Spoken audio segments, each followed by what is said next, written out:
This is four-time Miss Olympia Jay Cutler. You're watching RxMuscle.com.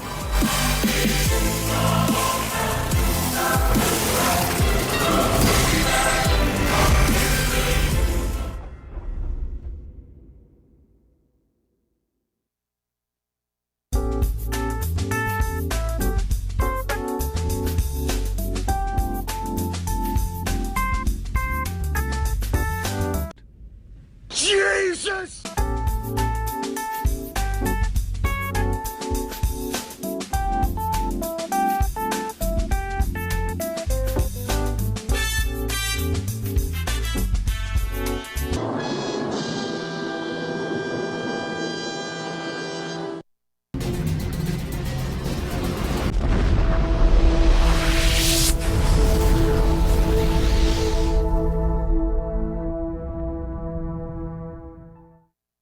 Television on RxMuscle.com. This is Ask Dave, better known as hashtag Ask Dave, brought to you by Species Nutrition. Visit speciesnutrition.com. I'm your host, Sadiq Faruqi. Glad you can join us on this Wednesday, May 17th in the year 2017. This is your 30-minute question and answer show with Dave Palumbo. We do this every week. All your questions on diet, training, supplementation, life, IFBB pros, competitions, anything and everything is all on the table, as you saw there with the Dancing Kai Green. This upcoming weekend is the New York Pro. We're going to be offering wall-to-wall coverage of the show. Dave and Johnny are going to be flying up here. Chris Aceto will be joining on the coverage as well. On that note, right now on our YouTube channel and on RxMuscle.com, we have a reaction piece of Dennis Wolf's big announcement. He announced his return. He's going to be competing at the Arnold Classic 2018. Dave has a reaction piece going up right after this show. In a matter of mere minutes, will be our live with interview with IFBB Pro Akeem Williams. As we now go down to Cape Coral, Florida, welcome to Dave Palumbo. Dave, big weekend in bodybuilding in Westchester, New York with the New York Pro. Yeah, you know, there's only a couple of shows that you really look forward to, you know, every year. I mean, with great, you know, enthusiasm, and what New York Pro happens to be one of them. I've gone to almost all of them, ranging back from when they were called Night of Champions originally. And you know, it just seems like that's the place for the stars to really, you know, become stars, so to speak. Big Ramy became a star there when he won the New York Pro the first time he entered a pro competition. I talked about Levroni, the Porter Cottrells, Dorian Yates. I mean, the list goes on and on and on. Night of Champion victors, Nasser El-Somebody. And it just, Victor Martinez, and on and on and on and on. Dexter Jackson even won it in the last couple of years. He had never done that show. So it's got a very long lineage, and Steve Weinberg has taken the show and has elevated it to a level that it's at right now. And I think that people just, you know, when they turn pro, or they know, hey, I want to make a name for myself, you ask them what show they're going to do? New York Pro. Sergio Oliva Jr. is going to be making his pro debut there. That's going to be super exciting. We had him on last week. And, you know, it's a chance for me to get to see everyone, especially now that I'm living in Florida. I can go up there and see all my New York friends, and I get to see Steve and the whole crew up there, and of course you. And you know, that's always a good little bonus plan. And on the way home, I'll be taking my dad with me back to Florida. So that's going to be, I guess you could say, an adventure in and of itself on Sunday night. So it's a busy weekend for me, that's for sure. Of course, we thank Yamamoto Nutrition for their coverage, or their sponsorship, rather, of our coverage of this year's New York Pro. Let's go to the questions. If you want to join us, you can join us in the Muscle Central Forum on RxMuscle.com. We welcome the audience watching us live on YouTube. You can ask your questions on the chat box on the right-hand side of the video player. If this is your first time watching us, hit the subscribe button below. You're not going to miss any of our shows, segments, or, of course, any of our coverage of the New York Pro this weekend. We start on the Muscle Central Forum on RxMuscle.com, and it is competition season. There are going to be a lot of questions about refeeds and cheat meals. This one's from Mean Green at 123. During the off season, is there a way to determine how much food is too much for a cheat meal? For example, you slaughtered McDonald's in your last video from last week. Do you keep carbs and fats low during the day or days leading up to the cheat meal? How should and how often Should an off-season competitor incorporate them into their diet, and should we be mindful of these macros? You know, the whole idea behind a cheat meal is that you're not going to prepare for it. In other words, if you cut back your calories or you don't eat enough or you don't eat as much that day, it's not really a cheat meal then. You know, you're not eating an overabundance of calories over what you normally would. So, you know, my feeling is about the cheat meal in the off season, you're probably not going to eat as much as you might do pre-contest because you're not as hungry because you're eating a lot of food already. So the cheat meal is just basically a way to eat something or the kinds of foods that you wouldn't normally eat. Like, I'm not a big believer in eating sloppy foods all off season because what happens is those foods make you feel full and then you miss your good meals. So most of the meals in the off season are very clean. This gives you the opportunity to shock your body a little bit. Also gives you something to look forward to. I used to really like going to Italian food in the off season for some reason. Pre-contest, I would love sushi cheat meals, but off season, I love to go to Italian. I would eat the bread, I'd have pizza, I'd have pasta, I'd have, you know, chicken parm. These are just things that I really crave. And I didn't have to eat a ton of it, like I said, because I was eating 6, 8, 10 times a day already. So I really wouldn't worry too much about the macros. If you're that starved for your cheat meal, then you're probably not eating enough food in your daily diet. Let's go to CB Smith. Another question about competition prep and dealing with hunger pains 3 weeks out from a show, wondering if you have any tips on masking hunger pains, been drinking a ton of 0-calorie flavored water. Yeah, I was a big diet soda drinker when I was dieting. I also drank a ton of coffee, to be honest. I would go to Starbucks and iced coffees with, like, you know, stevia in them or a little Splenda. Just was like, it almost tastes like an ice cream sundae to me, you know, and those really got me through the tough times. When I was hungry, you know, especially before the gym, I'd go and stop at Starbucks before the gym and I'd get like a iced venti Americano, put a couple, you know, packets of Splenda in there, and man, I was freaking good to go. If you would have put an ice cream cone in me, I wouldn't even want it at that point because it tasted so good to me, and I knew I wasn't really screwing my diet up. So that's the best way I can tell you. You know what I did a lot also? I slept a lot. When I would get really hungry, I would just go into my car if I was out someplace, and I would just turn the air conditioning on if it was the summer, or the heat if it was the winter, and I would just put the radio on and sleep. Or if I was home, I would just take a nap on the couch. I would try to pass the time as much as possible. If I was going absolutely nuts, I'd probably go outside for a walk. Just get out of your house. Don't sit there and start staring at the food in your refrigerator and start, you know, licking the equal power Splenda packets, because that's not going to solve the problem. It's just going to make it worse. Jay Lopez, 4 on the Muscle Central Forum. Dave, just wondering what you thought was the best water to use to reconstitute HGH. I use bacteriostatic water usually, but when I would get Serostim kits back in the day, I would just use the plain water in there. I mean, which is basically just sterile water. The reason they don't put bacteriostatic water, and all bacteriostatic means is that they have an additive that kills bacteria. It doesn't make the GH last any longer. The only reason they don't put the bacteriostatic water in the Serostim kits, which they prescribe for AIDS patients, is because they don't want the AIDS patients to in other words, they want them to use a new bottle every single day that they take their shot. So there's 18 IUs per bottle. They know that no one's using 18 IUs a day, so they're basically telling the AIDS patients to throw the bottles out after, because the sterile water won't inhibit bacterial growth. Obviously, if you have HIV, you have a problem fighting, your immune problem fighting disease, so you wouldn't want to risk it. For a regular bodybuilder who has a normal immune system, you could use the sterile water in there, for up to 2 weeks. So I wouldn't worry about it. Like I said, I would use whatever water the GH comes with. If it doesn't come with anything because you're getting like a generic brand, then just get bacteriostatic water. That's fine. Let's go to our YouTube questions. Again, if you're watching us live on YouTube, you can ask your questions on the chat box on the right-hand side of the video player. Paul Cullen, Dave, your advice as far as successful number of days to carb if very flat before a bodybuilding event? I usually carb my guys 2 solid days, like Thursday, Friday, and then on a Saturday show, and obviously Saturday morning they're going to get like pancakes and eggs and stuff like that. If the person is really, really ripped and really depleted, I might start them on Wednesday, the last 3 meals of the day. I might put some carbs in there. But usually 2 days of heavy carbing is, and I don't even say heavy. For me, it's heavy. 350 grams a day is usually plenty to fill a person up. Unless the person has a ridiculous metabolism, which not many people do. that's more than adequate. Let's go to Selena Carter. Dave, I'm in peak week during the Junior USA's this upcoming weekend in figure.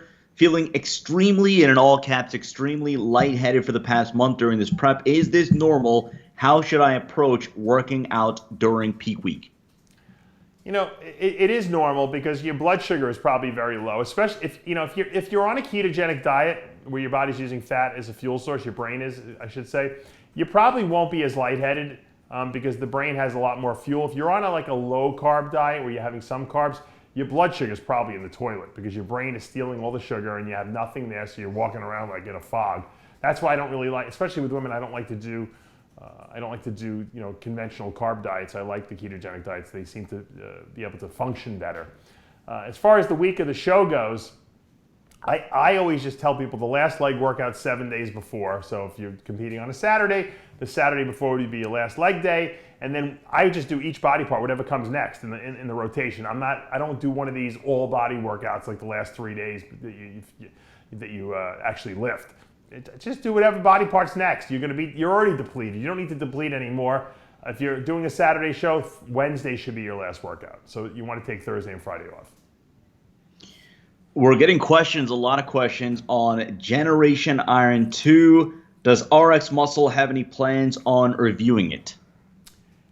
Maybe if they sent me a password to view the video, and no one's contacted us. I guess they don't want it. Maybe they're afraid that if we review it, we won't like it or something like that. I've had a couple people tell me they rented it and they didn't like it. But you know what? I don't give any merit to what other people say. I want to watch it myself to have a true, I guess you could say, opinion on it. Now, we'll be at the New York Pro. I'm sure Vlad Uden and company will be over there. Maybe he'll email me or give me a pass code to watch the show, because it would kind of suck if I had to pay to watch it and then review it for them. I mean, media websites usually get access to screenings and stuff like that. So I'd be willing to watch it. I don't think they could really improve too much on the last movie without being repetitive, and I think that's why they took this social media approach to the sport. It sounds interesting, but I don't know. I haven't seen it yet, so I'd like to watch it at least to give my opinion on it. And I'm sure eventually I'll get around to seeing it. Dmitry Plotnikovin, your opinion, do you think a 2-day split is enough time to rest? I'm not really sure what he means by a 2-day split. A 2-day split would imply to me you're doing half your body on one day and half of your body on the other day, and it doesn't really talk about rest. I don't know. I'm not really sure what he is referring to. Is he referring to 2 days off a week? I can't really make heads nor tails of the question, Sid. We actually have 2 questions regarding ab training. One from Bulk to Hulk. How often should you train abs, and is there a good exercise to bring in your serratus?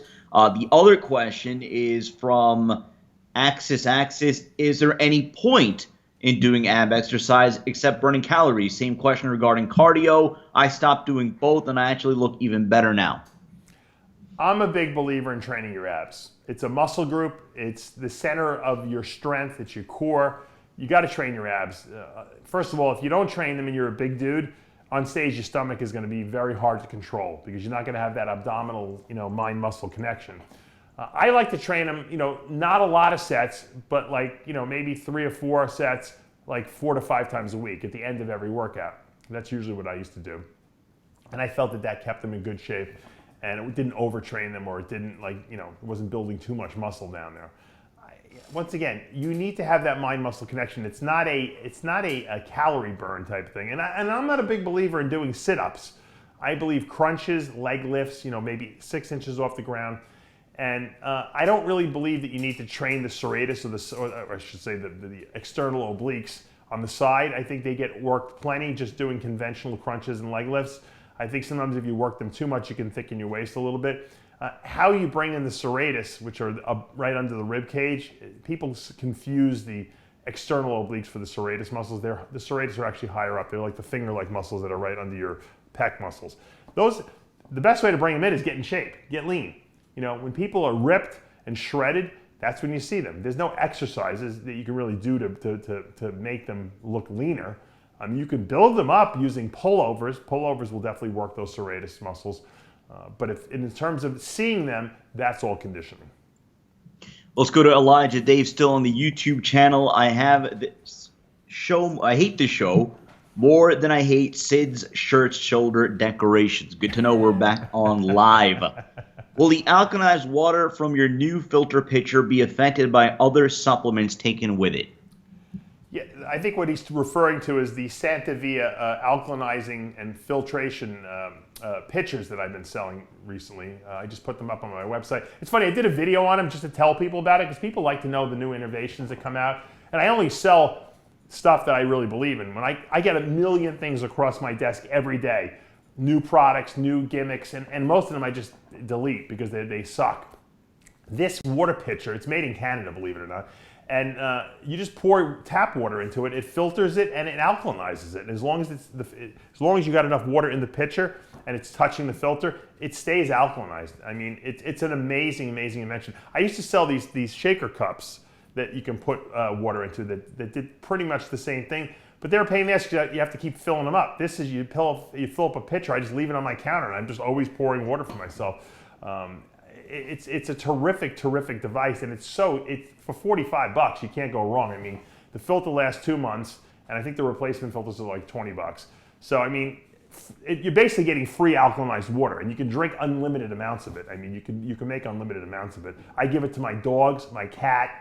I'd like to give it to my snakes. It's just a pain in the ass because I have a lot of them now. But I drink it every single day. I feel good when I'm on alkalinized water. It's one of these things that people don't talk about because it sounds a little like tutti frutti. But I'm telling you, drinking alkalinized water on an empty stomach will absolutely help neutralize acidity in your body. It will make your skin clearer, okay? And you will feel better and more energized. I promise you. It's not like a fictitious thing. Remember, when waste builds up in your body, acidic waste, okay, it bogs you down. It makes you feel terrible. I always give the analogy of the goldfish bowl that's dirty, the dirty goldfish bowl. You think the fish is swimming around vigorously? It's floating upside down because it's piddling, it's swimming around in basically toilet water. So we want to clean up the water in our body, all our cells being bathed in these water, and we want the water to be alkalinized. And so drinking alkalinized water gives your body the ability to help neutralize acidity. Ryan Arnold, I hate this show more than I'd rather watch. Okay, something about an old man shaving his back in the locker room. Dave, I'm 190 pounds, 42 years old, on a low dose of test, 300 mgs. Can I put on muscle in ketosis? You know, anyone can gain muscle as long as you're eating enough protein and fat, because those are the building blocks of muscle. The protein being the internal component, the fatty acids being the external cell membranes of all the cells. So you have all the raw materials to build muscle. The problem is how much of that protein and fat that you're consuming will be used for fuel, because your body has to fuel itself as well. When you're not eating carbs, your body will use some of the protein and fat as fuel. So you have to make sure you're getting enough in that you can fuel the body and that you have enough to still build and repair muscle. Usually that doesn't happen. So that's why in the off season where people are trying to put muscle on, I usually believe in giving people some carbs to let the body use the carbs as fuel so the protein and fat can be spared for muscle building. And once again, you don't have to eat a ton of carbs, but you need to eat some. Now, if you choose not to eat carbs because you just want to be on a ketogenic diet because you feel good and you like it, and you're going to do your one cheat meal a week, that's fine as well, but you're going to have to eat a lot more protein and fat. Island Rocks, Dave, is there really any science behind needing extra protein supplements? Well, I mean, protein supplements are just that, they're supplements. Theoretically, you can get enough protein from eating food. You don't need to use protein supplements, but when you're eating 6 or 8 times a day, it's a hell of a lot easier to do 2 or 3 shakes and 3 or 4 meals, as opposed to having to do 8 food meals a day. Some people like to prepare their food and they like to eat a lot. I wasn't one of those people. I used to do meal shake, meal shake, meal shakes. I probably had about half meals, half shakes. Even when I was at my highest of doing 12 feedings a day, I was doing 6 shakes and 6 meals. And that was, believe me, that was a freaking nightmare trying to get all that food and liquid down. But, I did it because I wanted to get huge. And but for most people who take, 6 or 7 meals in a day in the off season, doing 3 shakes is going to make your life a lot easier. It's a convenience. Let's go to Koos Levin Loose. Could you? That's a nice name. Actually, you know what? I'm gonna go back. There's a question on seasoning. Yeah, Daniel Moncada. What seasoning does Dave recommend for a ketogenic diet? Pretty much you can use any seasoning you want as long as there's no carbs in there. You know, if you want to use garlic powder, I mean, you might stink of garlic, but it's not going to screw the diet up or anything like that. I was a big user of sugar-free soy sauces when I was competing. I really loved them. I would usually mix in with that. Sometimes I'd mix some adobo seasoning in there with that. That was the big thing back when I was competing. Nowadays, you know, I've been using this. Pete Cicconi's got some great flavoring systems that he sells over there at the 619 Muscle Store. He gave me a bunch of them. I use them every night. I love them. They have a little bit of sweetness to them, but there's no sugar in them. They're using like erythritol, I think, and some sucralose in there. But it also has some spice to it. So they have different flavors. You can check it out on his page. But you know, like I said, read the ingredient list. As long as there's no sugar or cornstarch or any carbohydrate content to the seasoning, it's fine. Masterpiece barbecue sauce, which is what Ronnie Coleman used to use, is not acceptable. That's got a ton of sugar in it. We're going to hop over now to our Instagram questions. Again, if you're not already following us on Instagram, our handle is @official_RxMuscle. Let's go to Sam Gibson. Dave, best way to dry out for a show without using diuretics, dry white wine the night before with vitamin C, any good? Well, I mean, if I wasn't going to use, you know, prescription diuretics like Diazide, I would probably use an herbal diuretic similar to my Aqualize product, which has uva ursi and some dandelion root in there, and that's pretty potent. Although you got to take it like I usually recommend people take 2 Aqualize with every meal the day before the show, and then another 2 in the morning with breakfast of the show, and that works pretty well. If you're going to start with the vitamin C and vitamin B6, and I mean, it gets cumbersome, you know what I mean? You don't want to be, you know, worrying about 600 different things you got to take to try to dry yourself out. To be honest with you, if you're using steroids, you might as well just use, you know, a real prescription diuretic like Diazide. You take a half, you know, a Friday afternoon and a half before you go to sleep on Friday, and you'll be dry as a bone on Saturday morning, assuming you're in shape. So, to me, that's the easy way to go. Like I said, if you're a natural bodybuilder or lifter, or you don't want to use a prescription diuretic, you can go with a product like Aqualize too. Let's go to Scotty_Ham007. Favorite exercises and reps for back after more thickness and a sculpted back. I think the best back exercise is for building lats is pull-ups, believe it or not, and full range pull-ups. And I think when I hit like 220, I couldn't do them anymore because I just got too heavy. But you know, I used to like to strap on with using like Versa grippers or some kind of straps onto the pull-up bar, and I would literally pull myself up till my chest hit the bar, you know, and then I would come full down and get a nice stretch. And this is in the days before I had shoulder problems. Couldn't do that today.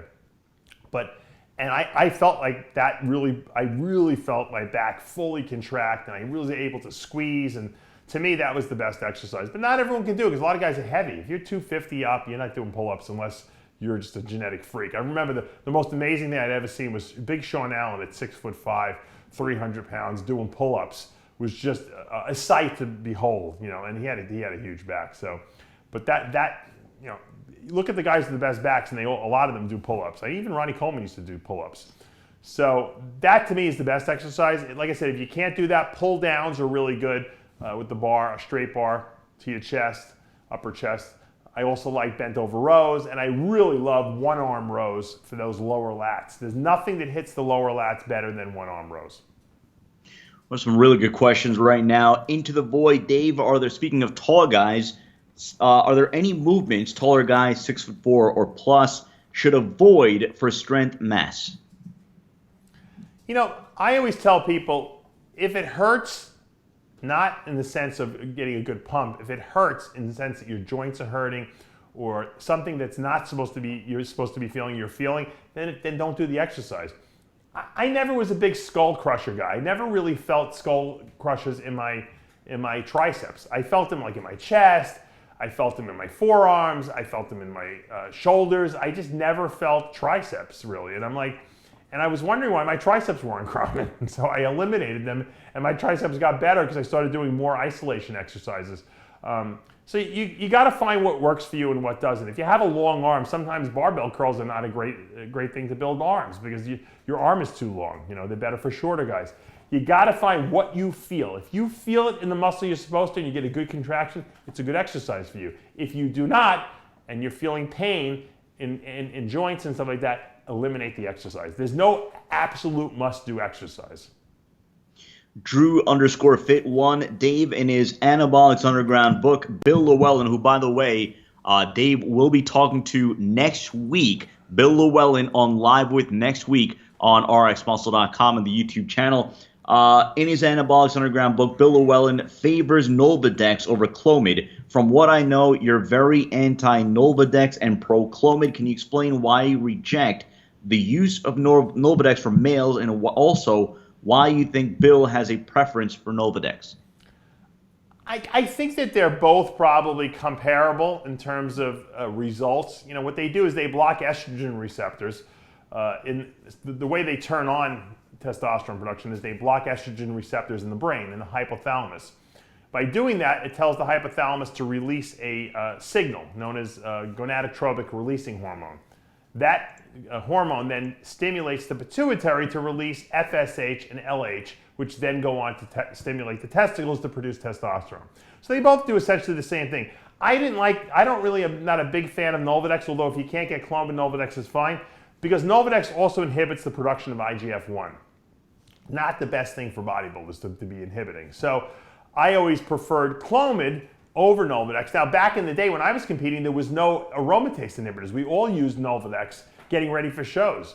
And guys were big, so I mean, I don't know, maybe it doesn't inhibit that much IGF-1, but I figured why inhibit any of it? You know, if you're gonna use something in a PCT situation, use Clomid if it's available, you know. Also, if you're trying to get someone pregnant, Clomid seems to be a much better fertility drug for men than is Novadex. It's lit bra _ I hate this show so much I'd rather be the grapefruit that Kai used. Dave, I've always heard you say you need to lift heavy to grow, but I use medium weight with good contractions and form, and I'm still growing. So is it just time under tension, or how much work we put the muscle through in terms of volume?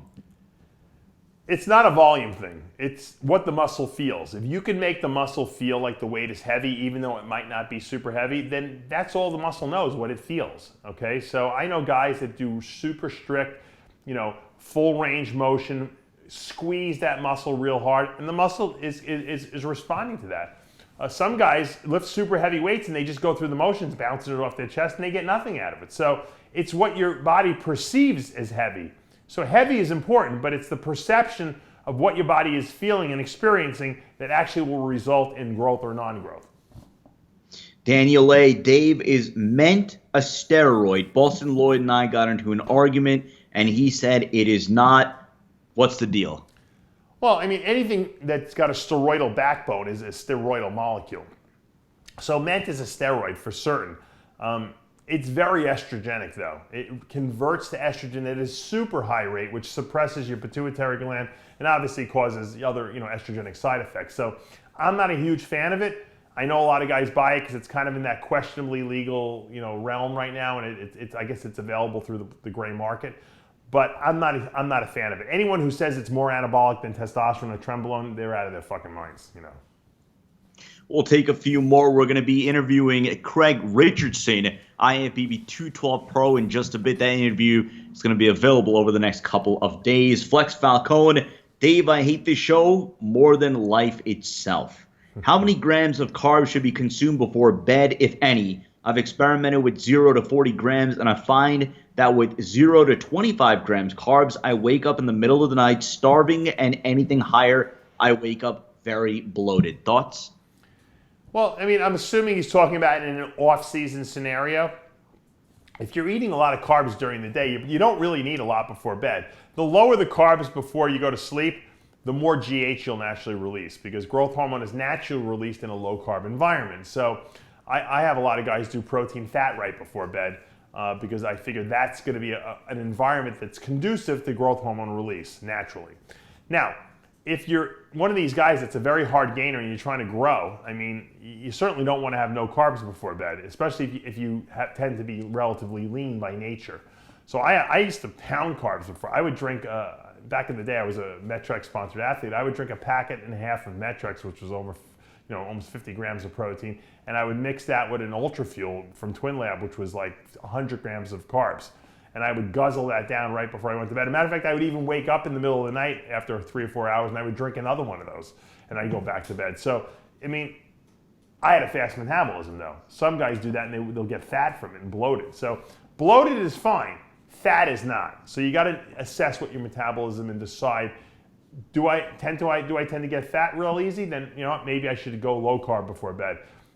Try to eat that last meal right before you go to sleep though, so you don't wake up starved. If you do have a fast metabolism, then you can have the carbs before bed. If you're in a dieting scenario, you don't want carbs before bed at all. Just try to have that last meal as close to going to sleep as possible. We'll take one more from Jacob_Jameson. Dave, are diet sodas and energy drinks bad for you? Now, I know you expressed diet sodas earlier on, but I guess more so about energy drinks. I've heard people say they cause insulin spikes, which lead to fat gain. Yeah. Well, I have my zero calorie clear. It's called the Clear American Golden Peach. I love it. I'm addicted to these things. I'm not against soda. I'm not against diet drinks. I don't think that they sabotage diet at all. I think in undisciplined people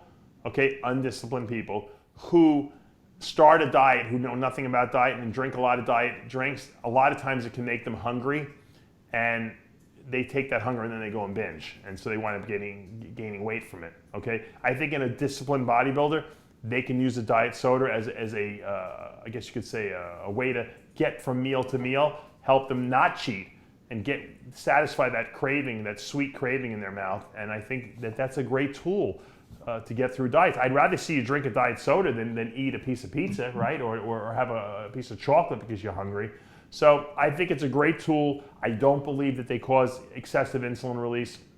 And even if it causes a little insulin release, as long as your blood sugar is not plummeting into the toilet where you're gonna have to go eat everything in sight, there's nothing really wrong with that. That's going to do for this episode of Ask Dave, brought to you by Species Nutrition. Visit speciesnutrition.com. Reminder, later on today, we're going to be releasing the interview with Akeem Williams, many's pick to win this weekend's upcoming New York Pro. We also have interviews coming down the pipe with Craig Richardson. We have Raymond Edmonds and Sergio Oliva Jr. already on tap, and George Peterson, who won the 2016 NPC Nationals. All that and more, RxMuscle and the RxMuscle YouTube channel. For Dave Palumbo and Johnny Styles, I'm Steve Faruqi. We'll see you next time.